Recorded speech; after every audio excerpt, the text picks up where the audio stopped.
Bonjour à tous, c'est Zimbabwe et aujourd'hui on se retrouve pour le 7 juillet. Aujourd'hui, c'est l'anniversaire d'un homme de qualité. Ringo Starr fête déjà ses 79 ans, alors que bon, tout le monde sait qu'il les fait absolument pas, hein. Vraiment, c'est un homme qui mérite le respect. Alors pour ceux qui le connaissent pas, évidemment, donc c'était un membre des Beatles. Si vous ne connaissez pas les Beatles, vous êtes un peu nul. Bon, en gros, c'était un groupe de musique anglais qui ont eu beaucoup de succès, hein. Voilà, c'était un peu les dieux pendant les années 60, quoi. Tout le monde les respectait. Enfin, c'était vraiment un truc de fou à l'époque, quoi. Et Ringo Starr, bon, c'était le batteur. Alors, c'est pas du tout le membre le plus connu, hein. Les plus populaires, évidemment, c'était Lennon et McCartney. Mais Ringo, bon, c'est quand même un type plutôt sympa parce que, genre, enfin, il était simple, il est considéré comme étant le cœur des Beatles par Lennon. Et surtout, après la fin des Beatles, bah, c'est le seul à avoir gardé des relations avec tous. Parce que, par exemple, McCartney, et Harrison, par exemple, ils voulaient plus se parler ou des trucs comme ça. Et ben Ringo, lui, il était pote avec tout le monde, donc ça mérite quand même le respect. En plus, il a été anobli par la reine d'Angleterre, donc c'est vraiment un homme de qualité et un des seuls Beatles qui a encore en vie, parce que je rappelle que Lennon est mort et Harrison aussi. Donc bravo Ringo Starr pour être encore là, et en plus il continue toujours à chanter, ça mérite quand même le respect. Aujourd'hui c'est aussi l'anniversaire du traité sur l'interdiction des armes nucléaires, alors ça c'est toujours intéressant. Bon en gros c'est voilà un traité en fait pour éviter voilà vise à interdire la fabrication, le transfert, l'emploi et la menace d'emploi des armes nucléaires en raison des conséquences humanitaires catastrophiques qui entraîneraient leur utilisation. Et donc c'est super cool quoi. Du coup, ça a été signé par tous ces gens, donc oui.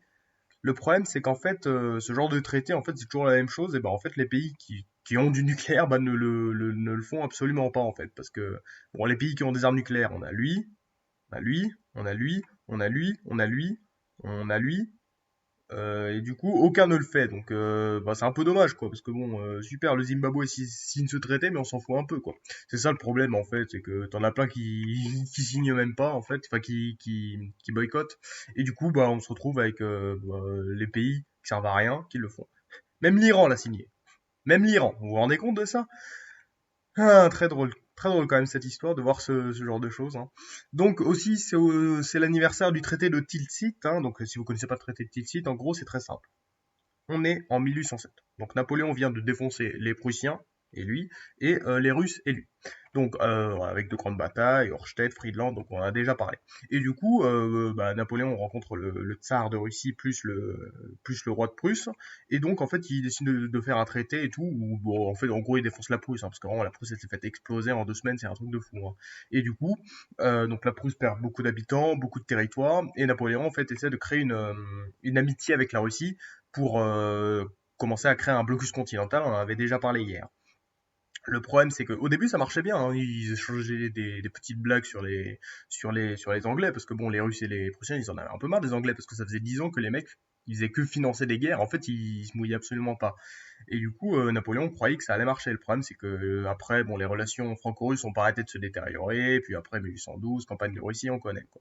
Et c'est dommage, parce qu'à ce moment-là, on aurait pu croire qu'il y allait avoir donc une certaine amitié entre la France et la Russie contre la méchante Angleterre, la perfide Albion.